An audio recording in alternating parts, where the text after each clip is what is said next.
Hello everyone. In this lecture you will learn about the PN junction diode as an rectifier. Okay, इसको हम यहाँ पर एक rectifier की तरह यूज लेंगे. Rectifier क्या होता है? Rectifier is basically a device which is used to convert the alternating current into the direct current. Okay, AC to DC जो converters होते हैं they are called rectifier. Like our mobile charger or this laptop charger, they are the rectifiers. Okay ये क्या करते हैं, ये जो alternating current हमारे यहाँ सप्लाई होती है 220 वोल्ट 50 हर्ट्ज की, उस करंट को डायरेक्ट करंट में कन्वर्ट करते हैं. ओके 5 वोल्ट या 4.5 वोल्ट एक्सेट्रा उस मोबाइल चार्जर पर लिखा होता है कि इसका इनपुट कितना वोल्ट है और आउटपुट कितना वोल्ट है. ओके तो आउटपुट वोल्ट डीसी वोल्टेज होता है. बट इन चार्जर्स में हम कुछ और टेक्नोलॉजी यूज लेते हैं. हम यहाँ पर केवल डायोड, जो सबसे सिंपलेस्ट हम कह सकते हैं एक रेक्टिफायर है, तो डायोड को यहाँ एज अ रेक्टिफायर हम यूज लेंगे. और रेक्टिफायर को भी हम दो कैटेगरी में डिवाइड करते हैं. The first one is the half wave rectifier, the second one will be the full wave rectifier. Clear? तो एक ऐसा रेक्टिफायर जो हाफ वेव्स को ही यूज लेगा इनपुट की, that is the half wave. Okay and the rectifier which uses both full waves, या दोनों waves जो होती हैं या दोनों जो साइकिल्स होते हैं पॉजिटिव और नेगेटिव हम बात करेंगे, तो उसको यूज लेते हैं, that is full wave rectifier. इन दोनों के सर्किट्स अलग अलग है. फर्स्ट में हम एक ही डायोड यूज लेते हैं, सेकंड में हम 2 डायोड्स को यूज लेंगे. ठीक है, तो सबसे पहले इस रेक्टिफायर का मीनिंग लिखो. फिर हम देखो रेक्टिफायर का आउटपुट प्योर डीसी नहीं होता. क्लियर? ये पल्सेटिंग हम कह सकते हैं इसका वेवफॉर्म रहती है, लेकिन उस पल्सेटिंग वेवफॉर्म में भी कुछ डीसी कंपोनेंट होता है, जिसको मैं आगे चल के बताऊंगा कि कैसे हम डीसी कंपोनेंट ले सकते हैं पल्सेटिंग वेवफॉर्म से.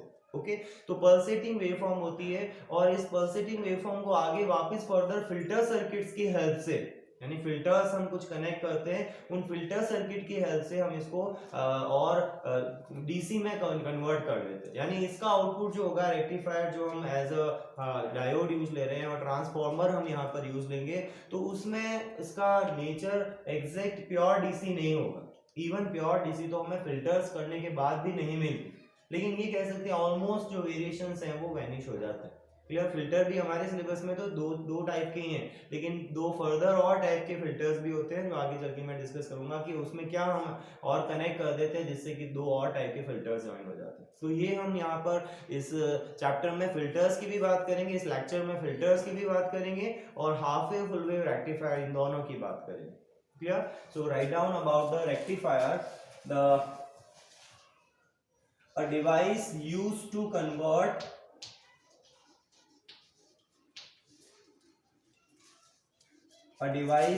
convert AC into DC, यानी ऑल्टरनेटिंग करंट को डायरेक्ट करंट में जो कन्वर्ट कर दे, इज कॉल्ड रेक्टिफायर. इसको हम क्या नाम देते हैं? रेक्टिफायर नाम देते हैं. Is called rectifier. The diode can be used as rectifier due to its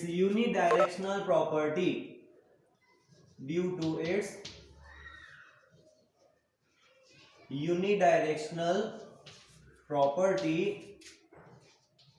To allow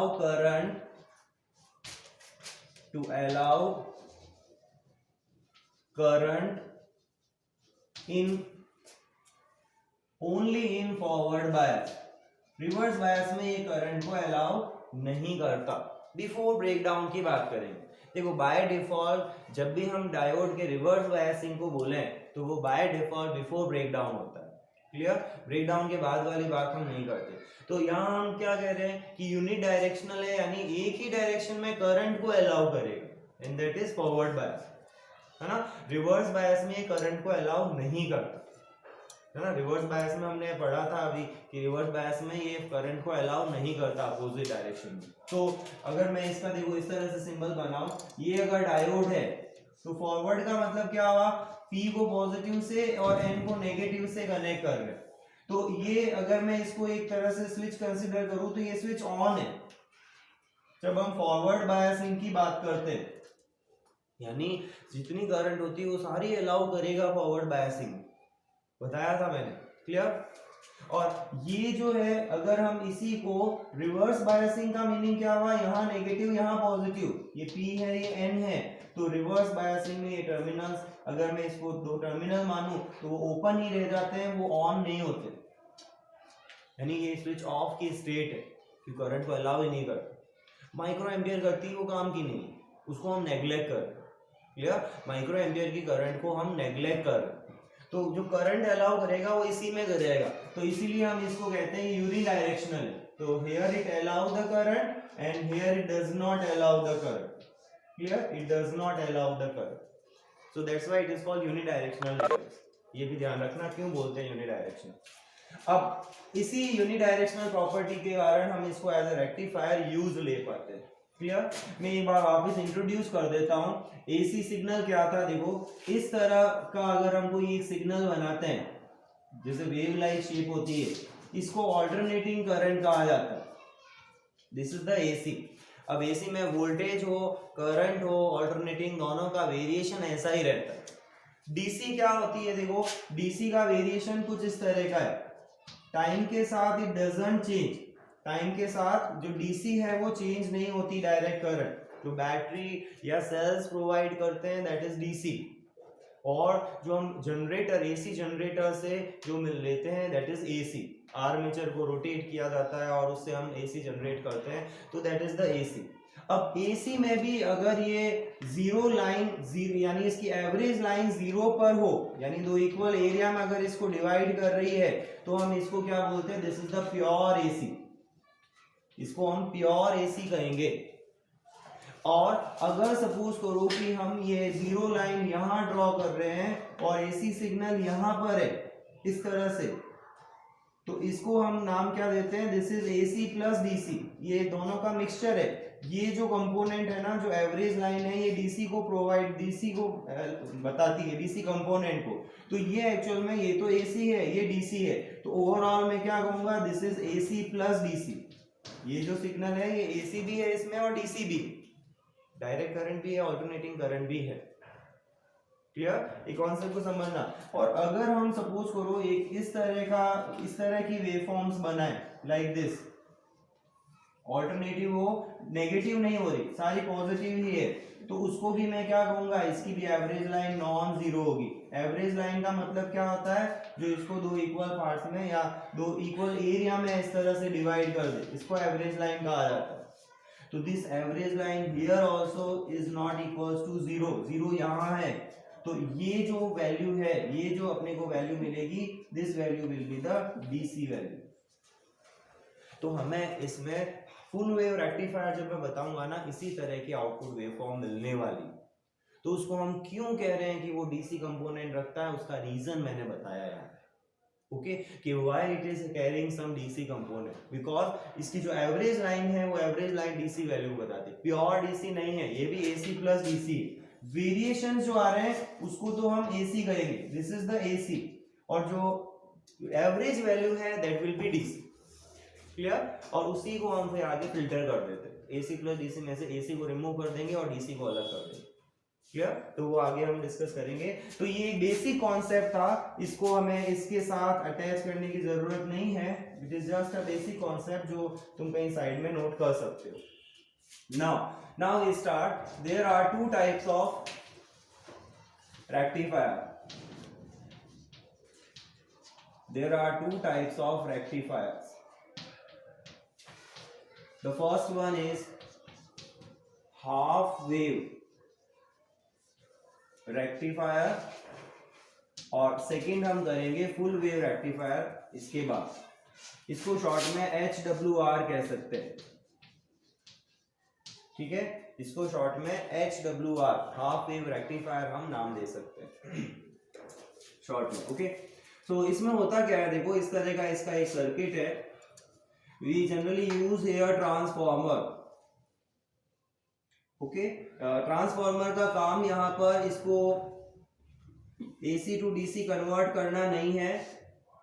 transformer बनाते समय कुछ 3 पॉइंट्स ध्यान रखे जाते हैं। ट्रांसफॉर्मर क्या होता है, it is a device which increases और डिक्रीजेस द ऑल्टरनेटिंग वोल्टेज और current.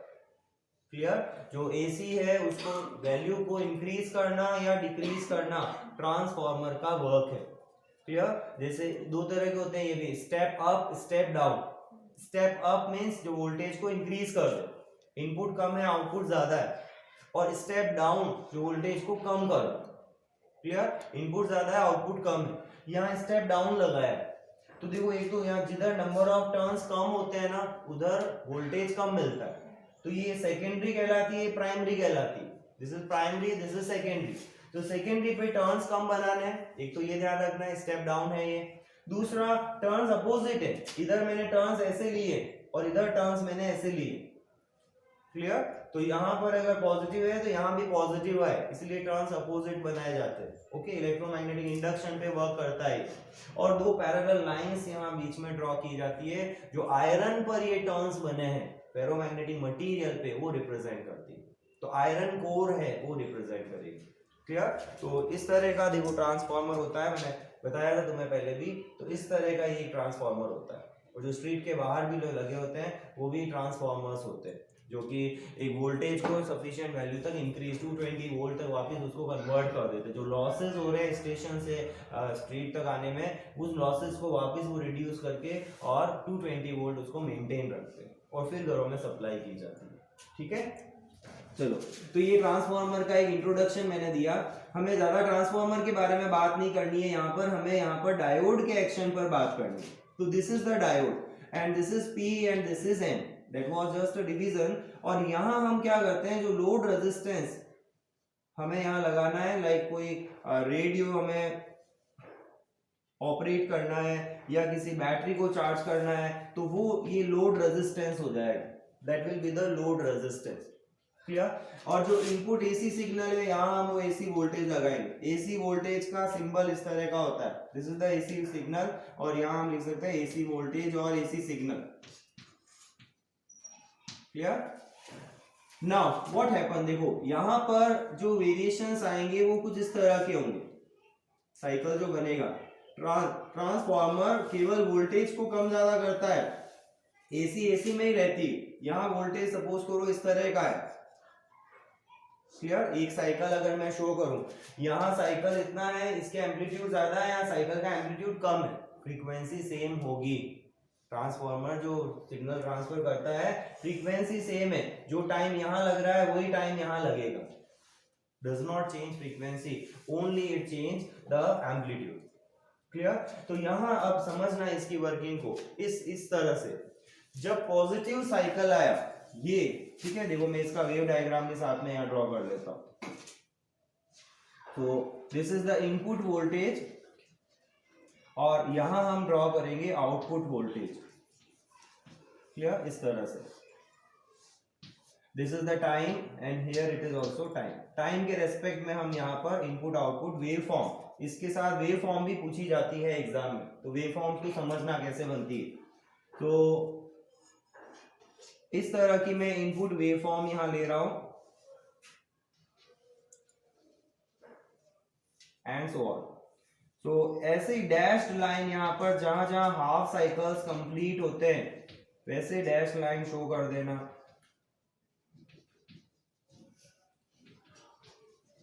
And so on. Clear? अब देखो समझना क्या होता है, जब पॉजिटिव हाफ साइकिल होगा ये, this is the positive half cycle and this one is the negative. Clear? ये वैल्यू देखो, ये पॉजिटिव है ये नेगेटिव है, और अल्टरनेटिवली चेंज होती है, इसीलिए इसको अल्टरनेटिंग करंट या वोल्टेज कहा जाता है। तो for positive half cycle P जो है वो पॉजिटिव से कनेक्ट होगा, है ना। जब यहाँ पॉजिटिव वोल्टेज होगा तब P है वो पॉजिटिव से कनेक्ट होगा, तो वो ऊपर वाला फर्स्ट केस आएगा। उस समय डायोड फॉरवर्ड बायसिंग होगी। फॉरवर्ड बायसिंग यानी लार्ज अमाउंट ऑफ करंट इसमें से पास हो सकती है, गुड कंडक्टर है। ओके, तो ये साइकिल यूं का यूं यहां से पास होकर लोड के अक्रॉस आ जाता है। ये आउटपुट वोल्टेज है जो मैं यहाँ पर कह रहा हूँ ना, this is the output, O slash P से शॉर्ट में लिख रहा हूँ आउटपुट।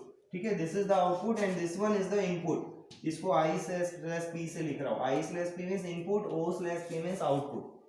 तो यहाँ आउटपुट हमें मिलता है, और ये आउटपुट देखो positive cycle as it is pass होगा तो we will get this one cycle, positive cycle हमें एज इट इज मिल जाएगा, जो यहाँ था वो का वो यहाँ आएगा।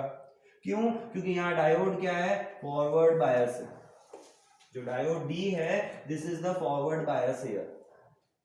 Now for this negative cycle of the input, negative half cycle जब आएगा तब यहाँ नेगेटिव टर्म पॉइंट पोटेंशियल हो गया और यहाँ पॉजिटिव। क्लियर? यहाँ उस समय क्या होगा, नेगेटिव पोटेंशियल होगा, और जब हम P पर नेगेटिव पोटेंशियल लगाते हैं तो रिवर्स बायसिंग में चला जाता है। ठीक है? और जब रिवर्स बायसिंग जाएगा तो वो कंडक्ट नहीं करेगा करंट को, माइक्रो एम्पियर को इग्नोर कर रहा है। ठीक है? तो स्विच ऑन की स्विच ऑफ की स्टेट है, आइडियल में ऐसा ही लिया जाता है कि स्विच ऑफ और स्विच ऑन, आइडियल डायोड का मतलब यही है। तो it will not allow that cycle to pass through it. Clear? And ये जो इलेक्ट्रिक एनर्जी है इस साइकिल की, वो वेस्ट हो जाती है हीट की फॉर्म में। ये जो इलेक्ट्रिक एनर्जी है, it wasted in form of heat. So we do not get this cycle at the output. ये इस तरह का स्ट्रेट रह जाता है, जीरो वैल्यू रहेगी। समझ गए? वो कट ऑफ हो गया, वो नेगेटिव साइकिल को कट कर देता है एक्चुअली। क्लियर? सिमिलरली फिर नेक्स्ट पॉजिटिव साइकिल आया, और यहाँ क्या हुआ, डायोड रिवर्स बायस हो गया, इसीलिए वो कट ऑफ हो गया और आया नहीं, हमें साइकिल नहीं मिला। Similarly, for again next positive cycle, we will get it on the output as it is, and again for negative cycle, again it will be lost or it will convert it into the heat and so on. So only in positive cycles we get this output voltage, and for negative cycle we get nothing. And that's why only half cycles are used of this wave. एक complete wave का half cycle ही यहाँ use होता है या output पे मिलता है, that's why it is called half wave rectifier. Clear? This is the reason it's called half wave rectifier.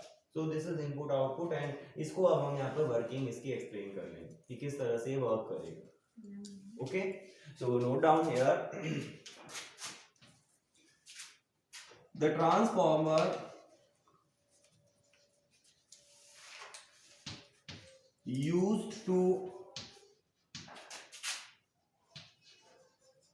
step down or decrease, used to step down or decrease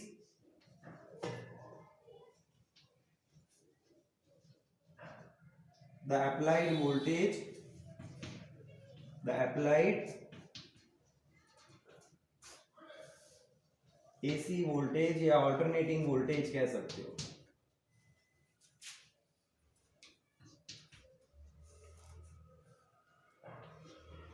The diode D works as rectifier. Remember, यहाँ rectifier जो काम कर रहा है, rectification जो कर रहा है वो डायोड कर रहा है, न कि ट्रांसफॉर्मर। ट्रांसफॉर्मर का वर्क केवल वोल्टेज को रिड्यूस करना है, AC voltage. Okay, otherwise we do not use this. It doesn't rectify the signal. कुछ भी चेंज नहीं करता.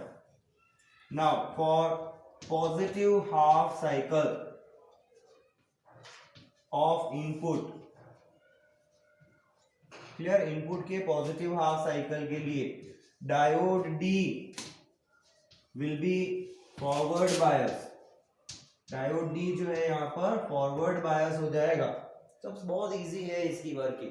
क्लियर? और ऐसे ही थोड़ा सा चेंज होके हम half wave full wave rectifier की बताते हैं।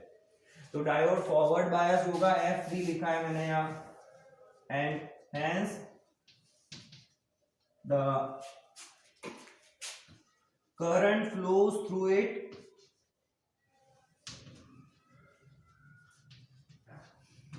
And we get waveform at output across load। ये जो रेजिस्टेंस है RL, ये लोड रेजिस्टेंस है। ठीक है? अक्रॉस लोड कह सकते हो या लोड रेजिस्टेंस कह सकते हो, RL। मैंने बता कि लोड क्या होगा, लाइक अगर हम कोई बैटरी को चार्ज कर रहे हैं तो बैटरी है यहाँ पे। ठीक है? कोई टॉर्च अगर हम यूज ले रहे हैं तो वो टॉर्च है यहाँ पे, अगर रेडियो है तो वो रेडियो है यहाँ पे। ठीक है? कुछ रेडियो होते हैं ना जो सेल से भी चलते हैं और उनको हम AC से कनेक्ट करके भी चला सकते हैं।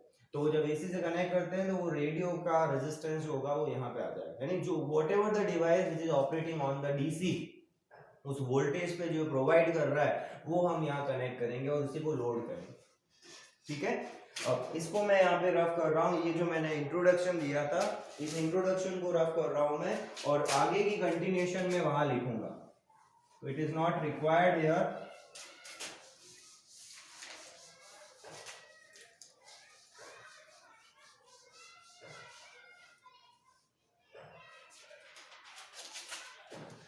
So I am continuing from here. तो हमने ये कहा कि वेवफॉर्म जो है आउटपुट पर वो लोड के अक्रॉस आ जाती है। In for negative half cycle of input the diode D will be reverse bias and do not conduct. So output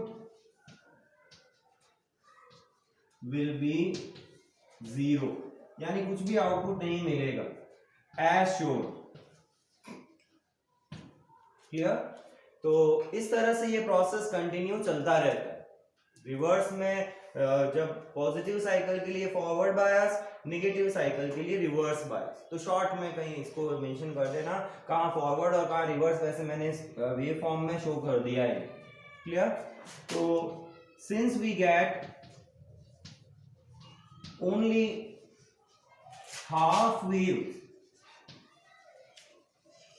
at output, so it is called half wave rectifier. The negative, the energy of electric energy कह सकते हैं, the energy of negative cycles, negative half cycles कह सकते हो। ठीक है, negative half लिख लेना, पूरे cycle negative half cycles converted into heat. कहां चली जाती है वो? Converted into heat. Its efficiency, इसकी जो एफिशिएंसी है हाफ वेव रेक्टिफायर की, इज वेरी लो। ठीक है, द आउटपुट वेव फॉर्म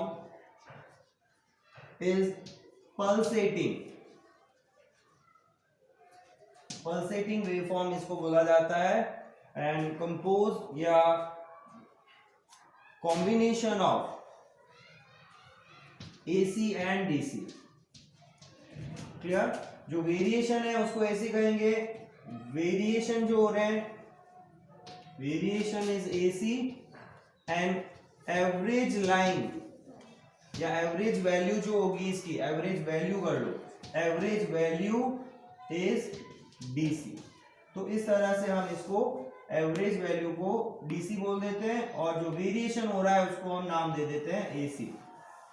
तो in this way we can explain the working of this half wave rectifier. Clear? तो डायग्राम और इसके साथ इसकी इनपुट आउटपुट वेवफॉर्म और वर्किंग के कुछ ये स्टेप्स, तो इतना ही हमें हाफ वेव रेक्टिफायर में एक्सप्लेन करना था। अब हम आगे कंटिन्यू करेंगे फुल वेव रेक्टिफायर को। So take the screenshot fast. Now we will understand the concept of this full wave rectifier.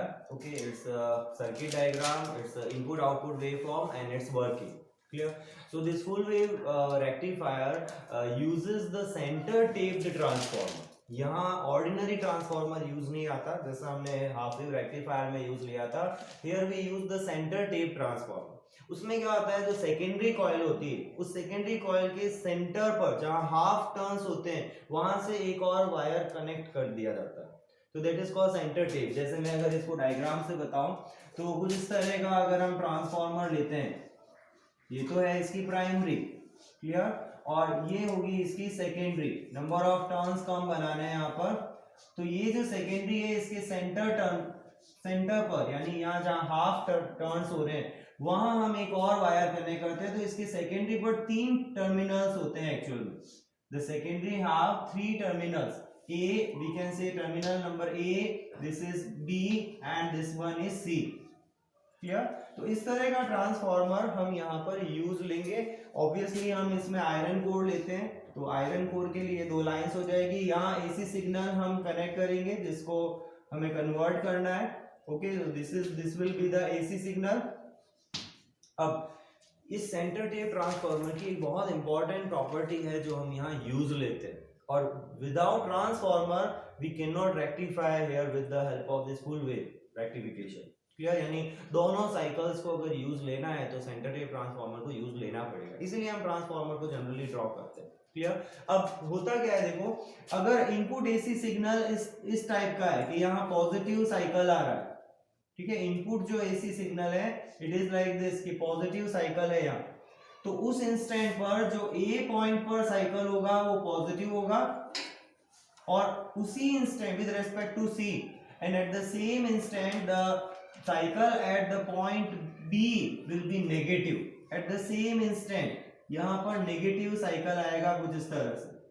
ये इसकी एक इंपॉर्टेंट प्रॉपर्टी है कि the wave forms at A and B are out of phase. इसको out of phase कहा जाता है, एक पॉजिटिव जा रहा है एक नेगेटिव जा रहा है, जैसे ये साइन थीटा ये माइनस साइन थीटा।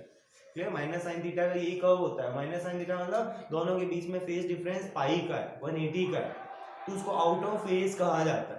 तो these two signals are basically out of phase, और इसके आउट ऑफ फेज होने की हम एक इंपॉर्टेंट प्रॉपर्टी यहाँ बनाएंगे। देखो, अब दो डायोड यहाँ कनेक्ट करते हैं, ये दोनों ही सी के रेस्पेक्ट में, यानी सी पर जो पोटेंशियल है उसको 0 वोल्ट कह सकते हैं।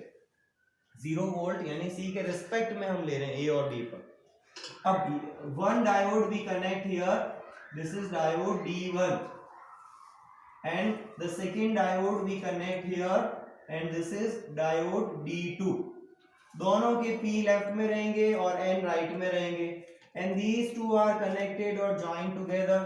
जो N टर्मिनल है दोनों के ज्वाइन करने, and this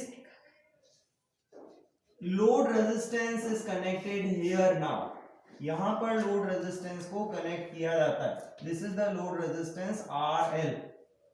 So in this situation let this is the diode D1 and this is diode D2। Clear?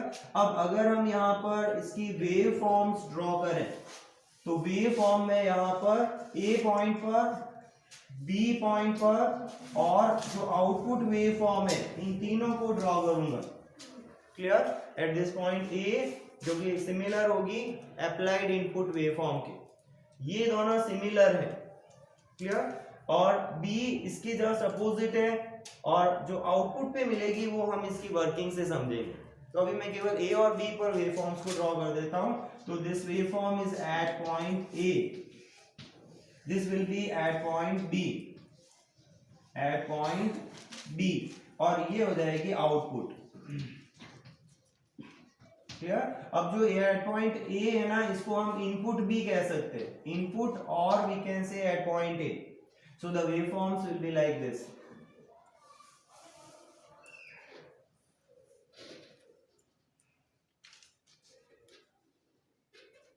And so on।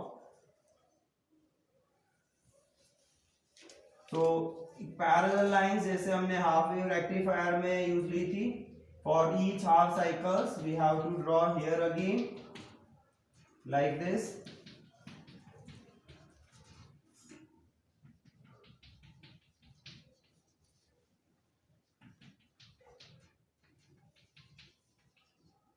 This is time axis, t हम यहाँ पर लिख सकते हैं। So at point B the waveform will be negative with same amplitude we can draw like this.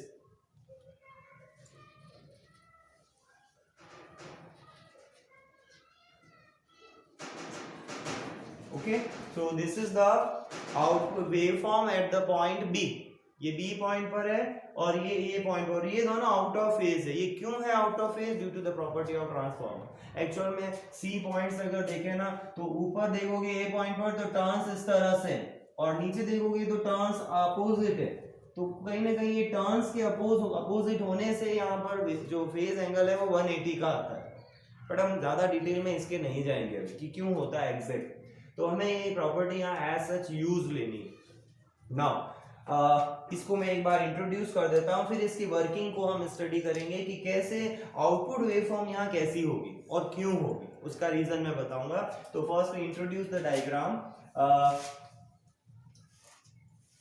For full wave rectifier, we use a center tape transformer having three terminals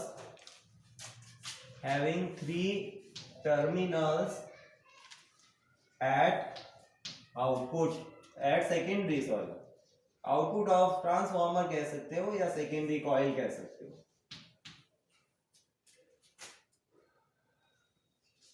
A, B and C as shown. Two diodes D1 and D2, two diodes D1 and D2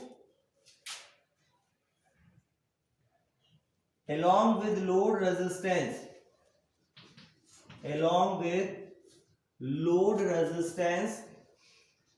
RL are connected as shown in figure या as shown in circuit. तो जैसे circuit में हमने join किया है वैसे इसको join कर देते हैं. Okay, now for centre tap, अब मैं CT लिख रहा हूं, centre tape transformer,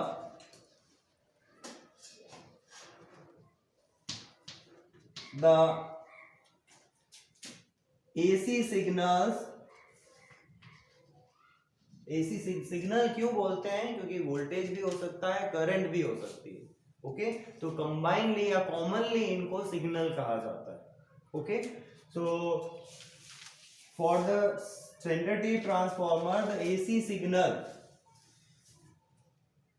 AC signals at point A and C are out of phase.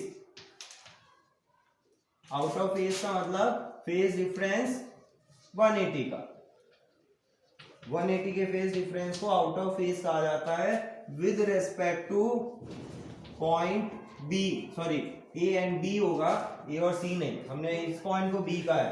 तो at points A and B with respect to point C, C point के respect में A और B पर जो सिग्नल्स है वो आउट ऑफ फेज हैं. Clear? और इस तरह से हमने इसको यहाँ वेव फॉर्म में भी शो किया है.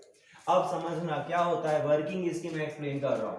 When positive half cycle of input occurs, जब इसका पॉजिटिव हाफ साइकिल आएगा, समझना बहुत इजी है. क्लियर? पॉजिटिव हाफ साइकिल आएगा तो यहाँ पॉजिटिव होगा, यहाँ नेगेटिव होगा. अब डायोड के P से पॉजिटिव कनेक्ट है, देखो ये P है और ये N है, this is also P and this is N. तो P से जब पॉजिटिव कनेक्ट है तो ये फॉरवर्ड बायस हो गया. तो फॉर पॉजिटिव हाफ साइकिल, अगर मैं पॉजिटिव हाफ साइकिल की बात करूं तो D1 कैसा हो गया?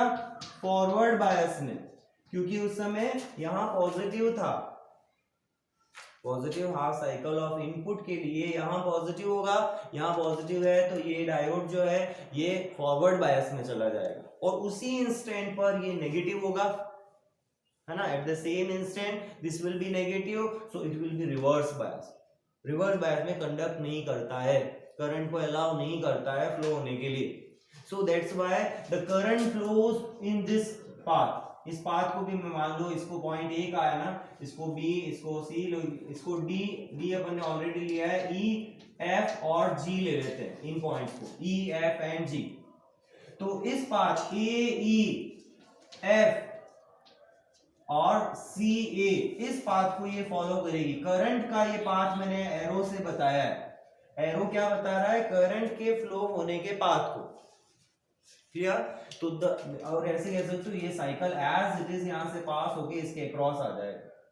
अब वही नेगेटिव साइकिल, तो पॉजिटिव साइकिल, ध्यान देना, वही पॉजिटिव साइकिल इस पाथ से नहीं जाएगा क्योंकि उसके लिए रिवर्स बायस्ड है. पॉजिटिव यहां आ जाए तो रिवर्स हो गया ना, ये नेगेटिव एन टर्मिनल है, तो वो पॉजिटिव साइकिल जो यहां से चला वो यहां जाता है, इधर नहीं जाता क्योंकि ये स्विच ऑफ है अभी, एक तरह से देखा जाए इनडायरेक्टली. तो this is the switch off, so it will not pass through this, only it will pass through RL। तो यूं का यूं साइकिल यहां से आ जाता है और उस समय D1 जो है वो फॉरवर्ड बायस होगा। ये किसके कारण आ रहा है? D1 के फॉरवर्ड बायस होने के कारण आ रहा है। अब समझना, जब इसका नेगेटिव साइकिल आएगा तो यहां मैं लिख देता हूं D2 क्या है इस समय? फॉर रिवर्स बायस है, ठीक है। D1 तो मैंने लिखा फॉरवर्ड बायस और D2 reverse bias. Now what happen for negative half cycle, ठीक है। जब नेगेटिव हाफ साइकिल आएगा इसका, तो उस सिचुएशन में ये नेगेटिव होगा, जब यहां नेगेटिव है तो ये नेगेटिव होगा और ये पॉजिटिव होगा, तो वहां पे ये डायोड रिवर्स बायस हो जाता है। ये नेगेटिव है तो नेगेटिव पी से कनेक्ट है, रिवर्स बायस हुआ, and this diode will be forward bias. तो इस बार जो करंट फ्लो करेगी वो इससे करेगी, इससे नहीं करेगी। तो उसको मैं अब यहाँ डैश्ड लाइन से एरो बना रहा हूं, देखो कुछ इस तरह से। इस बार करंट की जो डायरेक्शन होगी वो इस पाथ को फॉलो करेगी, it will follow this path. And देखो रेजिस्टेंस के लिए तो ये दोनों ही एक ही डायरेक्शन में है। रेजिस्टेंस से जब ये करंट फ्लो कर रही है तो it is in the same direction. So आपको जो आउटपुट मिलता है इस बार वो D2 के कारण मिलेगा, D2 के फॉरवर्ड बायस होने के कारण। तो यहां हम इसको D2 लिख देंगे। तो ये D1 तो हो गया इसमें रिवर्स बायस और D2 हो गया यहाँ पे फॉरवर्ड बायस। क्लियर?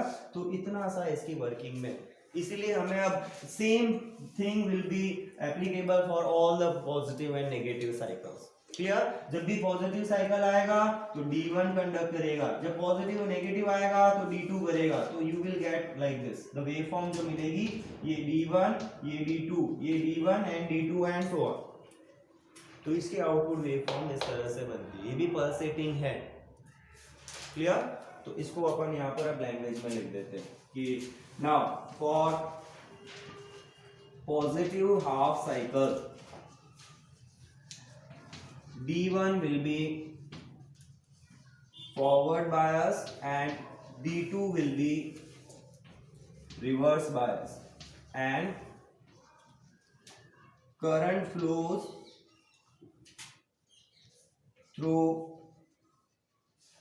path का नेम लिख रहा हूं मैं AEFCA, clear, and passes across the loop. Similarly for negative half cycle किसका ले रहे हैं? पॉजिटिव नेगेटिव इनपुट का, ठीक है ना। यहां मैं इनपुट लिख देता हूं, चलो। For negative half cycle of input the D1 will be reverse bias and D2 will be forward bias.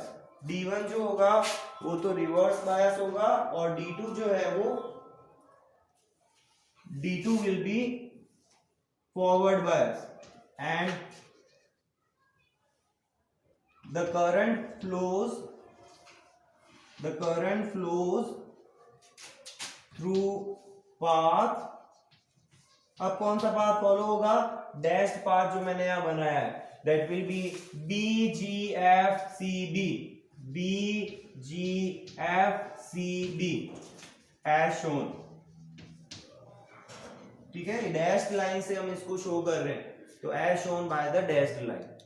तो इस तरह से हमें यहाँ पर दोनों में अब करंट जो रेजिस्टेंस के अक्रॉस जो पास हो रही है वो एक ही डायरेक्शन में, ठीक है। For both cases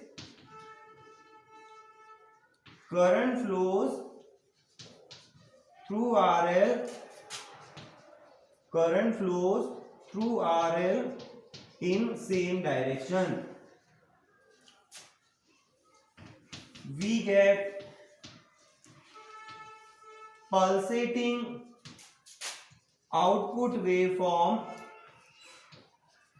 as shown. Pulsating output waveform as shown for both half cycles, hence it called full wave rectifier, दोनों वेव्स यहाँ पर हम यूज लेते हैं and its efficiency is high या higher than half wave rectifier. इसकी efficiency जो है वो हाफ वेव रेक्टिफायर से ज्यादा होती है।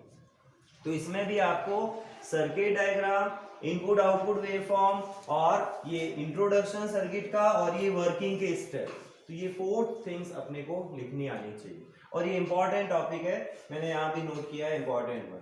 सो take the screenshot. Hello everyone, in this lecture you will learn about the filter circuits। जैसा हमने अभी प्रीवियस क्लास में देखा कि फिल्टर सर्किट्स की रिक्वायरमेंट क्यों होती है, बिकॉज जो आउटपुट होता है एक रेक्टिफायर का जिसमें हम ट्रांसफॉर्मर और डायोड यूज लेते हैं, that is pulsating, it is having some DC component but it is not pure DC. Okay, so we can say that the output of a rectifier is the combination or superposition of AC and DC.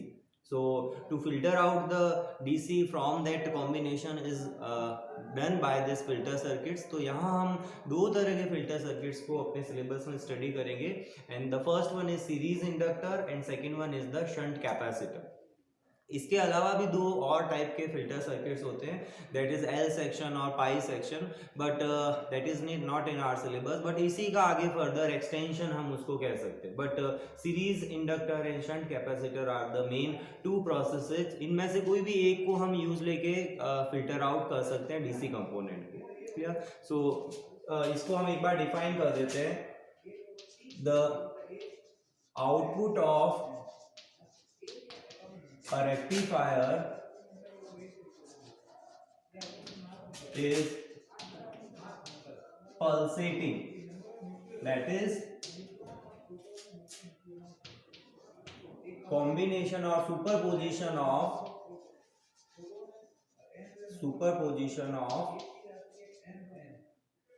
DC component, DC and AC we can say, superposition of DC and AC।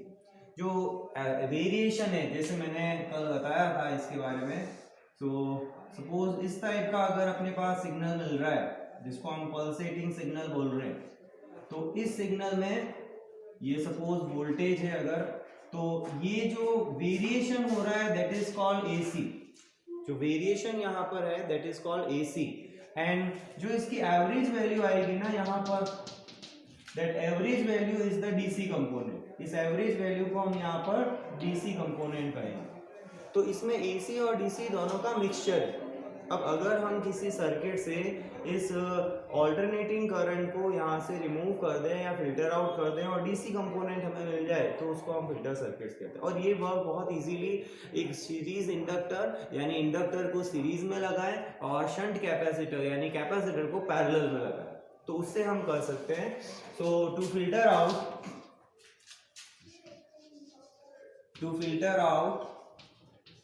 DC from this combination we use filter circuits।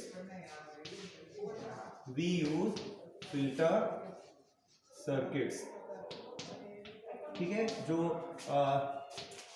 They are कौन कौन से हैं देखो अपने syllabus में। The first one, मैं इसको भी टेबल बना के यहाँ शो करूंगा। The first one we are taking here and it is series inductor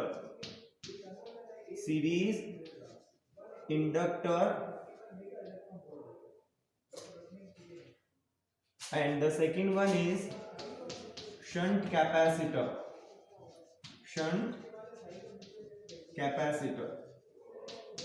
बहुत इजी है इसकी वर्किंग को समझना। देखो क्या करते हैं हम, ये सपोज करो आउटपुट है, आउटपुट ऑफ रेक्टिफायर यहाँ पर हमें मिल रहा है, this is the output of rectifier. Clear? यानी इस तरह का सिग्नल इसके आउटपुट पे यहाँ हो सकता है। क्लियर? जो आउटपुट लोड रेजिस्टेंस जहां हम लगा रहे थे वो आउटपुट है ये, और यहां हमने एक सीरीज में इंडक्टर को कनेक्ट किया है, this is the inductor. Clear? और ये हो जाएगा आउटपुट ऑफ दिस फिल्टर। ये फिल्टर का यानी फिल्टर सर्किट का आउटपुट हम इसको कह सकते हैं, this is the output of filter circuit. और यहाँ भी हम चाहें तो दो पैरेलल लाइंस शो कर सकते हैं कि आयरन कोर है, ये आयरन के ऊपर हमने कॉइल को वाउंड किया है, क्लियर। तो जनरली ट्रांसफार्मर में जैसे हम इस तरह की दो पैरेलल लाइंस यूज लेते हैं, वैसे हम यहाँ पे भी यूज ले सकते हैं। And it's inductance is suppose L, ये जो इंडक्टर है इसका इंडक्टेंस हम मान लेते हैं इट इज द एल, और इसको लार्ज लिया जाता है। Similarly here we use a capacitor in parallel or in shunt we can say, इसमें भी डाइलेक्ट्रिक होगा, तो डाइलेक्ट्रिक हम यहाँ पर यूज लेते हैं, तो यहाँ ये हो जाएगा it is the output of filter and this one is the output of rectifier, clear. एक रेक्टिफायर का आउटपुट है और एक फिल्टर का आउटपुट है। तो यहाँ हमने इस C शंट कैपेसिटर, शंट यानी पैरेलल में कैपेसिटर को कनेक्ट किया है, that's why it is called the shunt capacitor, clear. तो now what happened in this situation, suppose यहाँ अब मैं ऐसे समझ रहा हूँ कि AC और DC दोनों है, AC प्लस DC। यहाँ भी जो आउटपुट है इसके पास ये ग्राउंड के रेस्पेक्ट में, this is the grounded, clear, इसको ग्राउंडेड कह सकते हैं। तो यहाँ भी हमारे पास AC और DC दोनों है, क्लियर। तो उस AC DC हमें यहाँ क्या चाहिए, ओनली DC चाहिए, और यहाँ इसके आउटपुट पे भी हमें ओनली DC चाहिए, okay. That is the purpose of filtering. So in chapter number 7 we understand the concept of the reactance shown by this inductor and capacitor, okay. Capacitive reactance XC और inductive reactance XL को हमने वहां define किया था, और ये XC और XL जो हमें रिएक्टेंसेस मिलते हैं इनके एक्सप्रेशंस क्या थे, XL is omega L, omega को हम 2 पाई FL लिख सकते हैं, और XC क्या था 1 अपॉन ओमेगा C, जिसको 1 अपॉन 2 पाई FC लिख सकते हैं। तो इस फॉर्मूले से हम यहाँ चेक करेंगे कि किसके लिए रिएक्टेंस हाई होगा, किसके लिए लो होगा, यानी DC के लिए हाई होगा या AC के लिए हाई होगा, तो वो हम यहाँ पर चेक करेंगे। तो वी नो, देखो यहाँ इसकी सिंपल सी थ्योरी है, we know the inductive reactance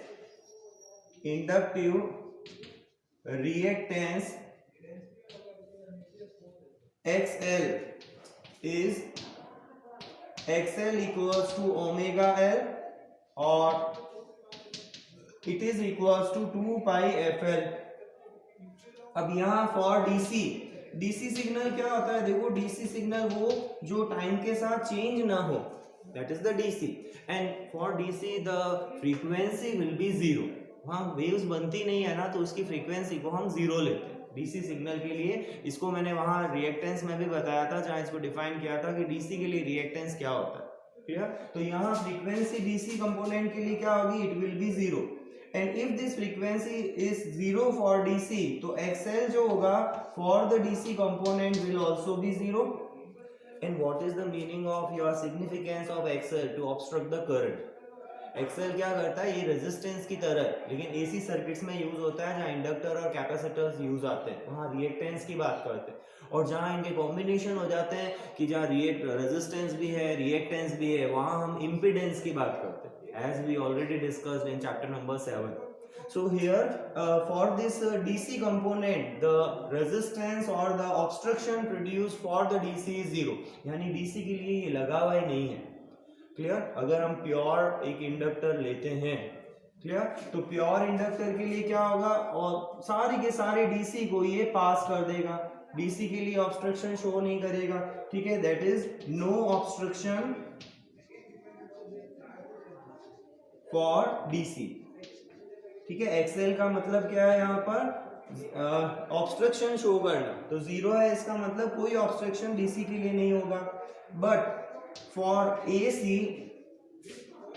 of some frequency, जो भी किसी फ्रीक्वेंसी की AC हो, and for large value of L, इसीलिए देखो आयरन कोर मैंने किया है, L की वैल्यू को इंक्रीज करते हैं हम, यहाँ जितना हाई L ले सकें लेने की कोशिश करते हैं। तो for large value of L, XL क्या होगा, देखो XL इज लार्ज, या इसको हम लिख सकते हैं very high, clear, for AC, जैसे मैंने यहाँ लिख दिया है फॉर एसी, यानी एसी के लिए ये हाई ऑब्स्ट्रक्शन शो करेगा, यानी जो फ्लक्चुएशंस है उसको आगे पास नहीं होने देगा, उसको हीट की फॉर्म में वेस्ट कर देगा।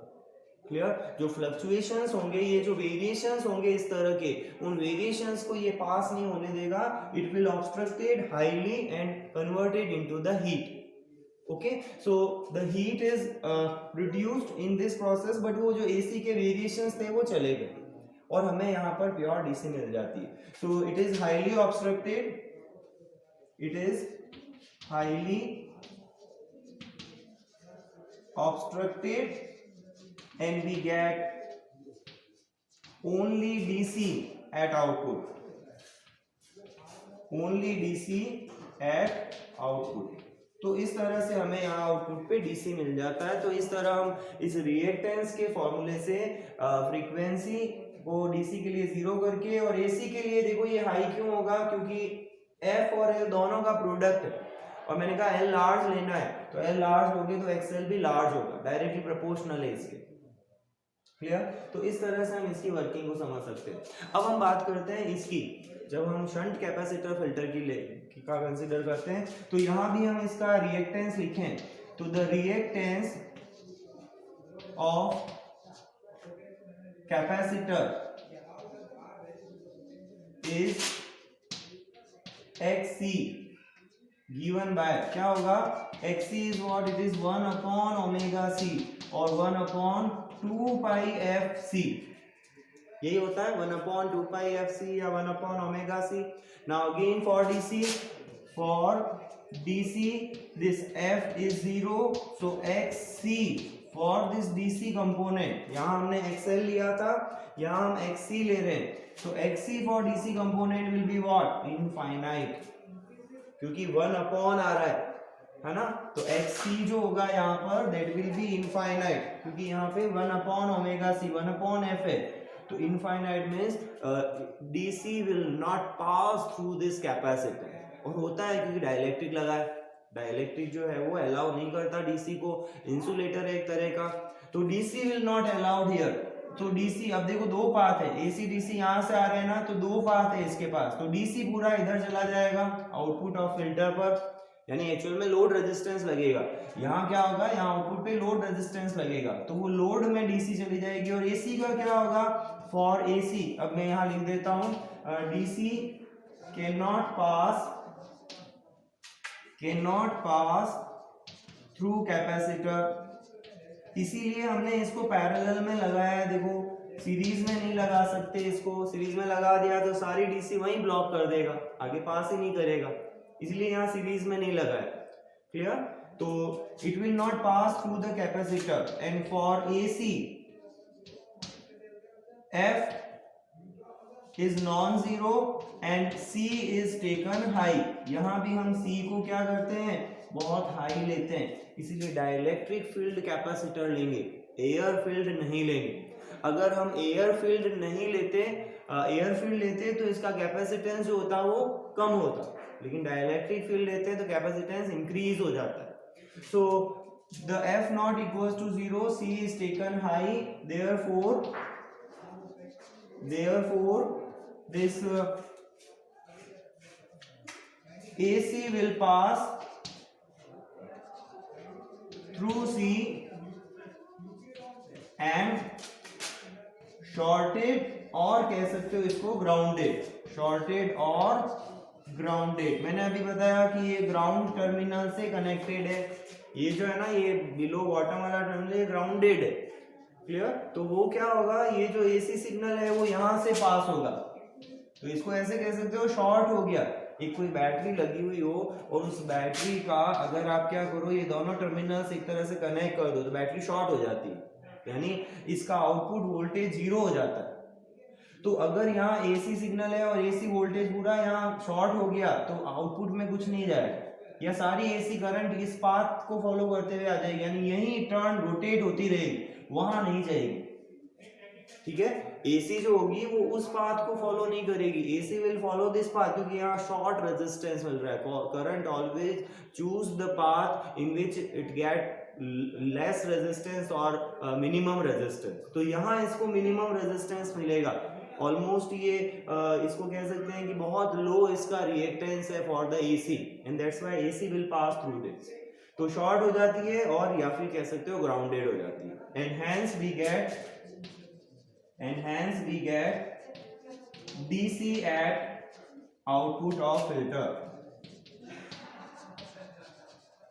ठीक है, तो इस तरह से हमें फिल्टर के आउटपुट पर डीसी, यहाँ लोड रेजिस्टेंस लगाएंगे अब, जैसे हमने रेक्टिफायर के आउटपुट पे लोड रेजिस्टेंस लगाया था। ओके, अब दो तरह के और है फिल्टर, एक आता है इसमें एल सेक्शन, एक आता है पाई सेक्शन, बट वो अभी अपने सिलेबस में नहीं है, उसको भी बनाते हैं ऐसे ही है। देखो मैं एक हिंट दे देता हूँ कि एल सेक्शन बनाना है तो इस तरह से ये एल सेक्शन बन गया, इंडक्टर यहाँ, कैपेसिटर यहाँ, दिस इज एल जैसी शेप बन रही है। और पाई सेक्शन बनाना है तो ये कैपेसिटर और यहाँ लगा देते हैं, जब भी कैपेसिटर लगेगा तो वो पैरेलल लगेगा, जब भी इंडक्टर लगेगा तो वो सीरीज में लगेगा। क्लियर है? तो इसीलिए इंडक्टर हमेशा सीरीज में, कैपेसिटर हमेशा पैरेलल में, तो उसी का कॉम्बिनेशन है एक्चुअल में वो एल और पाई सेक्शन जो फिल्टर है, लेकिन उसकी जो फिल्टर करने की कैपेबिलिटी है वो हाई होती है comparative to these two. But generally हम अगर बहुत लॉसेस को थोड़ा बहुत इग्नोर करते हैं तो this is also sufficient. 1000 microfarad का कैपेसिटर हम कई जगह यूज लेते हैं जहां हम इसको एज अ फिल्टर यूज लेते हैं। लेकिन अगर मान लो इससे भी आपको हाई यहाँ आउटपुट चाहिए, यानी कि प्योर डीसी चाहिए, तो हम zener diode as a voltage regulator आगे और कनेक्ट कर देते हैं। क्लियर? इसी के आगे, इसी के आउटपुट पर एक जीनर डायोड भी कनेक्ट कर दिया जाता है, और वो जीनर डायोड फिर और ज़्यादा हाई अमाउंट की डीसी या हाई क्वालिटी की डीसी प्रोवाइड करता है। और कुछ रेगुलेटर डीसी आईसीज भी आती हैं, तो रेगुलेटर आईसी की हेल्प से भी हम यहाँ पर आउटपुट पर डीसी वोल्टेज को ऑब्टेन कर सकते हैं। तो that is the advance thing, but हम यहाँ भी इसको यहीं पर टर्मिनेट करेंगे। जो फिल्टर्स की वर्किंग है वो हमें इस तरह से समझनी थी। क्लियर? सो नोट डाउन, और ये जस्ट ऐसे इंट्रोडक्शन मैंने दिया है, it is not the part of this one. Clear? So take the screenshot.